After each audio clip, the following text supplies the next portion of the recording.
This is going to be another part on our garage series. I'm going to do a review real quick on this Advantage two-post lift.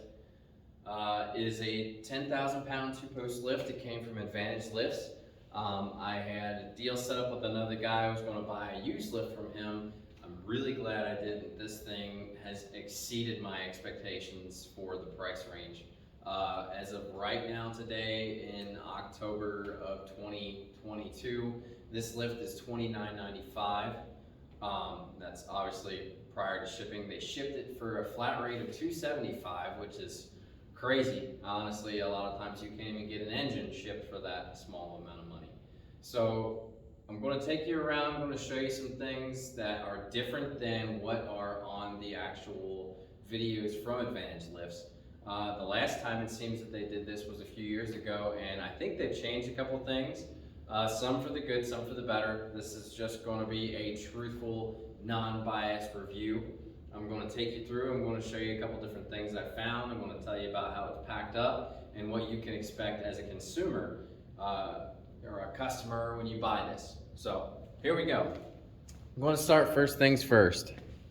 First of all, this thing is beautiful. I like it more than just the ordinary blue and yellow. Kind of stands out a little bit different. When it came, it is very well put together and packaged. In fact, if you come over here, these stands, they're about 3 feet tall. There's 2 of them. They're all solid steel. They're all welded together. Basically, in a 12-foot long, 3-inch package, they put everything in boxes, and they actually bolted each post, top and bottom. So when it comes to you off the truck, everything is all in one box, one package. All the parts are in there. Your pump is in there.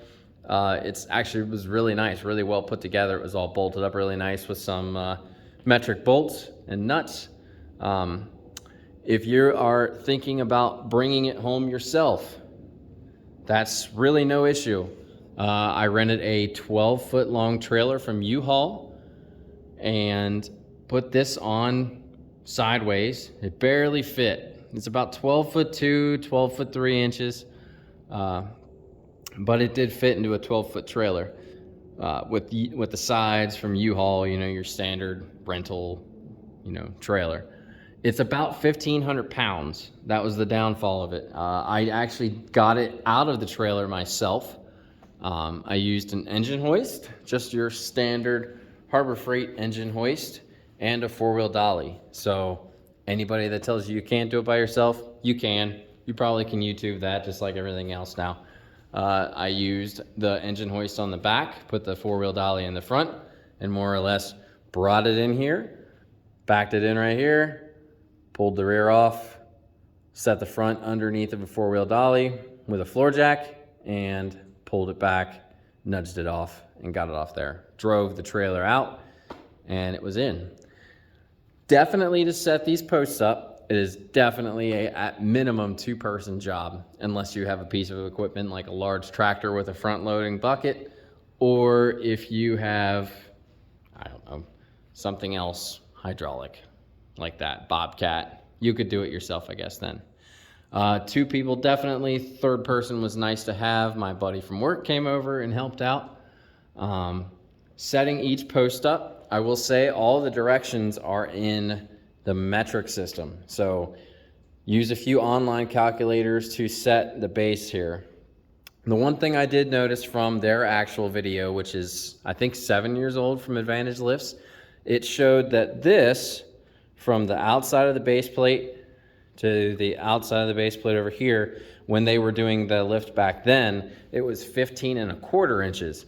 Now, if you go by their directions that come in the kit, it actually shows outside to outside plate 15, and I believe it was either 3/4 or 7/8, but I believe it was 7/8 of an inch. To verify that, we actually put this crossbeam on once we got this first post bolted in. So we bolted this post in, we measured, we set everything up here, marked it for squareness, and we actually put this top brace piece on to verify that we were at the right length, because there is no wiggle room. You have to be right on the money when you're installing this. I guess you could theoretically slot out the holes, but they're drilled just big enough to fit the bolts through on the top of those posts there for that safety cross beam. So I would highly recommend definitely putting that, one of your posts in first and then going off for the secondary post. Now, everything else that they show in the kit is there as it sits. A few nice things that they did for you is they actually now assemble these locks. So this came out of the box just like this. Put the screw rod on. You run your cables and your pulleys, which you can see up there. Try to get you up. So you'll get 3 of those bracket pulleys right there. 2 are same, 1 is different. The 2 that are the same go at the top of the post. The one that is different actually comes down. See if you can still see it under this box. It actually goes underneath of this box here. So the oddball of the group goes underneath here. Okay. Now, gives you everything you need. You have your holders for the adapters. Nice powder coat finish. Right? The other nice thing that they do now is each side already has the cable loaded through one portion. Okay? So you'll come up, you'll go across, and feed your cables to the other side. Now, one thing I do notice that's different as well, these little channels in here are already welded in, ready to roll in place, so you're actually all set to go when you feed your hydraulic line through. So that's no issue. This is already packed and loaded with the cylinder and the chain. These are already in place. That's not an issue. One of the things that I do not see that is shown on their older version of the lifts, if you can see the electric wire hanging up there from the motor, it shows that there are these holes and little brackets, or I don't know, kind of like Edelman clamps that hold all the wires and hoses and everything, and on this model it no longer is there. So I mean, you can add them. It's really thick steel though, so I mean, it's going to take a really good drill bit. I plan on doing just that, but to be honest with you, I just don't have a good enough drill bit that would actually last right now. So for the time being, it's just going to have to sit like it is. Now, the other thing I will say that seems different from their model on their video is up at the top here, this cross beam area. It shows that there's brackets on the top that bolt on and then the safety brace. They've eliminated that and actually made it into one. Kind of nice. I don't know if you lost any height from the old model, but there's only 2 bolts on each side that go into the top, and that is the extent of that. Now, what I'm going to do is I'm going to put you down for just a second here, and I'm going to take you up to the top of this safety brace and show you actually how this thing is bolted on, because this is also completely different than what their video shows. All right, here we go. Try to do this without falling off the ladder. For one, I highly recommend getting yourself a 10-foot step ladder or renting one. It's gonna be a lot nicer than probably what you have, your 8-foot. This thing's 12 feet in the air, so having more stability is definitely a plus. Trying to get this safety brace into here. If you look up here, there's those 2 bolts I was telling you about. And there's your channel, there's your cables, okay? So that's going to go the entire length up there. Yes, I know I do not have a junction box yet. I just got this thing going last night. I have to go to the hardware store over the weekend. I'll pick up a junction box and bolt it onto the top. Now, these are your brackets. Bolt that one like that, and you'll see right here, there is this bolt that goes all the way through with this stop nut, okay? Your one side is going to thread right into the end of that rod. I'm gonna come through here, and that's how that side's held on. Now, your other side, again, if I can get over here while falling. That side is your switch side. Okay? Yeah. See how that's mounted? Got your bracket on, you have your safety switch, slips right through, and when it's time, when this gets hit, this raises and closes that switch right off. You can see that. It slides right through it. It works perfectly, and it's looks like a lot less hassle and installation than the old one. They had multiple brackets on, a couple different ways for it to go in. That's really not an issue at all. Now, I left this cover off here for two reasons, to show you two things I ran into. So this, one of the selling features to me was the fact that you have on either side, you have your safety lock. You don't have to go over some of the other lifts you go over. You have to pull that tab down and walk back over and pull this side down, and then you're unlocked and you can release the pressure and go down. I'm not a fan of that. So all the automotive shops I've ever worked in have had this same type of system where you have a lever that releases both sides via cable, and that's what all your pulleys and everything is up there. So two reasons I left this off was because I had a hell of a time with this cable itself right here actually continually coming loose every time I would adjust it. So you get these little clamps. They're going to have to go really tight, and it's actually 7mm deep well socket is what you're going to want to use to tighten these down really good. My suggestion to you is there's this protective coating on this cable, and that's a good thing. You don't want it to rust or bind or anything else, snag, you know. So it's good they put it on there, but it's a pain if you're trying to tighten. My suggestion to you is to take either a knife or some wire strippers and cut the portion that's going to be clasped here, move it out of the way, and then that'll keep it nice and snug and tight. So again, you loop it around, you put that through, it's like a mini U-bolt, tighten those 7mm nuts really, really tight, and then you're all set to go, okay? And then here's your lock. Works great. Here's the other reason I left this cover off. If you can see this cover here, very nice, pretty painted, powder coated, whatever cover, okay? So you got your top opening here, and you have this. Well, it'd be great if the side that it was mounted on is the right side to go over that. So this lever, for whatever reason, was put on, I'm assuming backwards. Okay. This should be over here for this to work. Not a big deal. To be honest with you, I wasn't going to do anything about it except flip it over, but then the cable rubs right on that metal, and I know eventually it's going to rub through and snap the cable or fray it. So all I'm going to do, instead of taking this mechanism apart, I'm going to just probably take a grinding wheel and grind out a notch where this cable up here is going to go, and then I'll bolt it on and everything will be great. As far as your 220 goes, works great.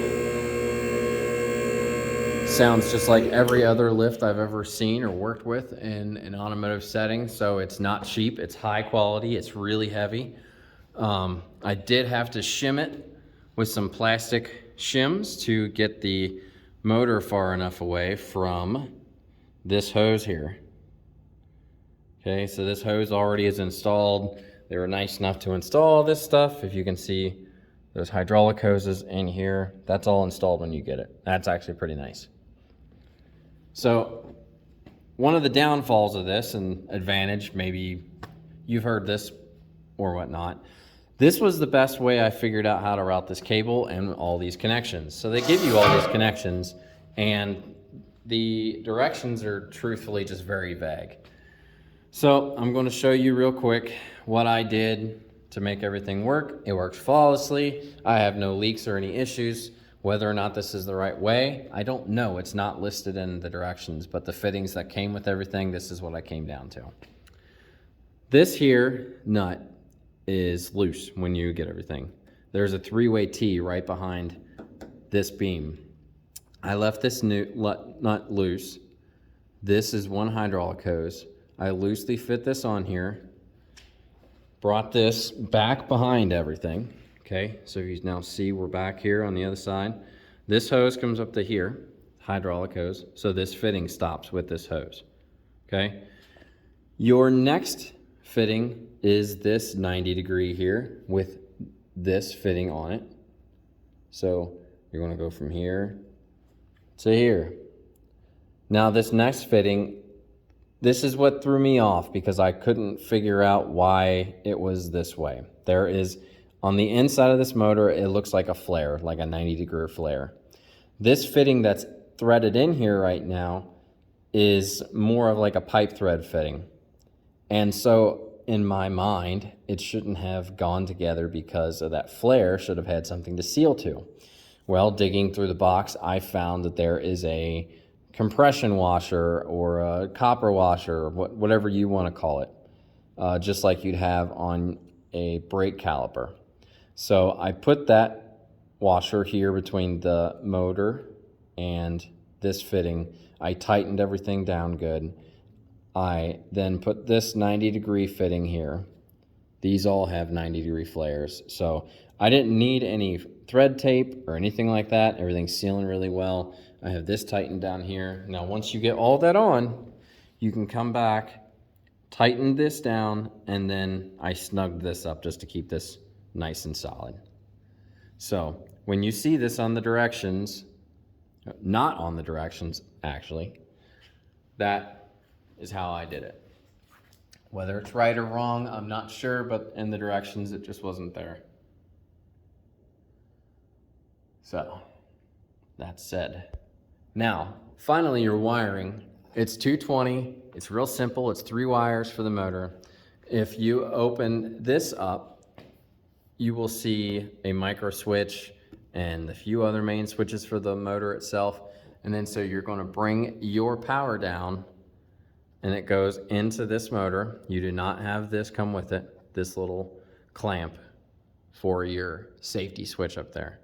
All you're doing is interrupting this switch. So that way, if you hit the top up there, when it's trying to activate this 2-wire switch, it's going to interrupt that signal and allow this to no longer connect. So it comes with a wiring diagram. It's kind of vague, and I'm advising you that if you know what you're doing, you can figure this out by me saying that all this safety switch does is interrupt this switch. If you don't understand that, then you may want to consider hiring somebody or calling a buddy that knows a lot about electric over. You don't want to mess this up. You already have, honestly, after tax and everything, $3,500 invested in this. You don't want to screw it up, okay? So just be mindful of that. Sometimes it's all right to, call somebody on things. But that's the easiest way to go about this. Now the other thing is the cables. It's not really talked about in the directions or anything. Tension on the cables. You want these to be decently tight to where, if you're not monkey gripping it and you just squeeze them together, they don't touch. You could make them touch if you really forced them to, but they got a decent amount of tension. I have on this side, if you can see down in there, probably an inch past the top of the threads to the end right there from that nut. On this right here, I have just about 1.5 inches of thread showing, and that was a good sufficient amount. And if you don't have these adjusted correctly, not only does it move and not distribute the weight correctly, it actually won't click at the same time. So the safety clicks, okay? So here's how you want the safety clicks to go. In the video, they talk briefly about it, click, click, click, click, but really you want both of these to be clicking at the same time. That's the way they've always been at shops I've worked at. And other things, I'll go ahead and run this here for you real quick so you can actually see how it should sound when it's going up once it hits the clicks.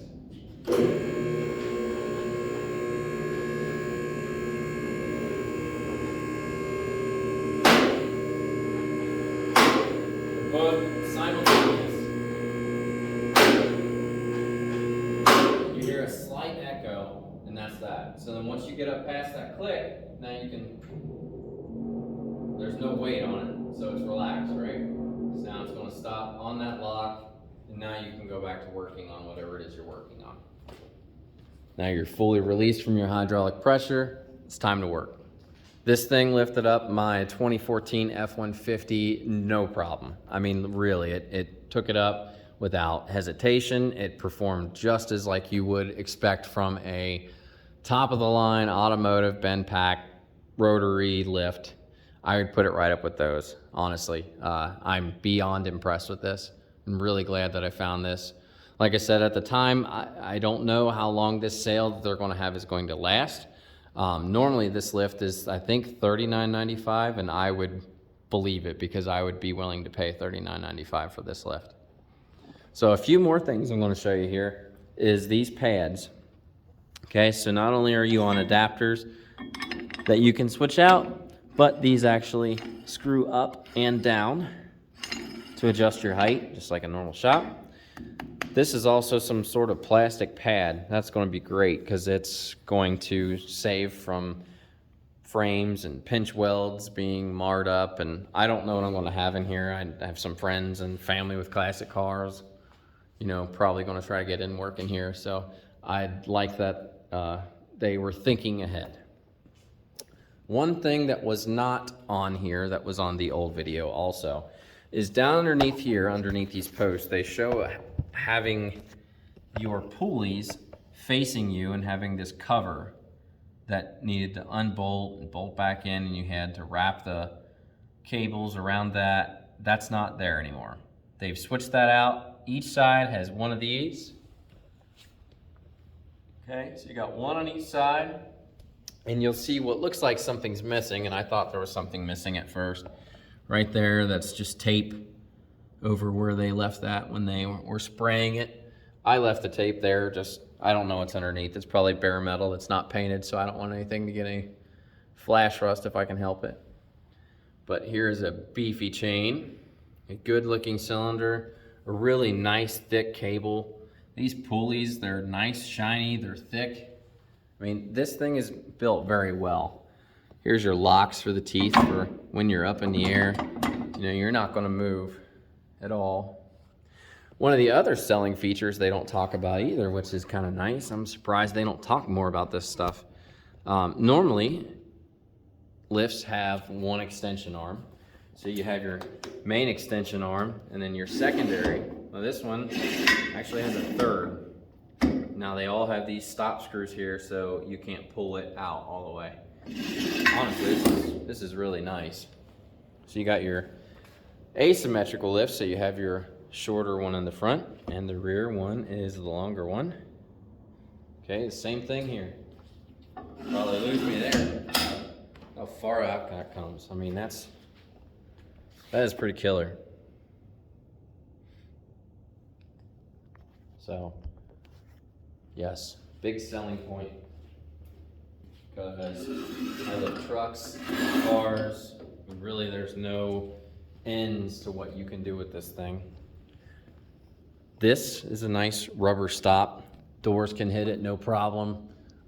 Truck doors worked, no problem. I tried a car already, I didn't hit anything. So I think that about covers it. It comes with anchors. It comes with everything you needed. The only thing extra that it didn't come with that I needed was hydraulic oil. I used AW32 because I am in a northern state, beautiful state of Ohio. And we have crazy winters here and really hot summers here.